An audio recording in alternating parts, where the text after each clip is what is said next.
પ્રાકૃતિક ખેતીમાં 7 વર્ષ પહેલાં રક્તચંદન લગાવ્યા છે. રક્તચંદનની સાથે અગરવુડ, મહાગુની છે, શાક છે, વિવિધ પ્રકારના નીચેવાળા, પછી ફરાવઝાડમાં આંબા, જામફળ, ચીકુ, લીંબુ છે. મિલેટમાં મારે કોદરો છે, કાંગની છે.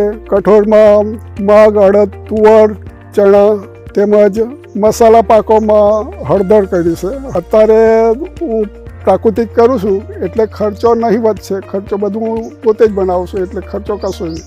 જે કંઈ પાકે ફસલ એ બધું નફામાં જ છે. હું હળદરનું એને સૂકવીને પછી જાતે જ પાવડર બનાવીને ઘરે જ વેચું છું. હું બીજા ખેડૂતોને એ કહેવા માગું છું કે આ રાસાયણિક છોડીને પ્રાકૃતિક અપનાવો. પ્રાકૃતિકમાં સારું છે, જમીન સુધરે છે ને આપણે પ્રાકૃતિક ખેતીમાં પકવેલો માલ એ ખાઈશું તો આપણું સ્વાસ્થ્ય બી સુધરશે.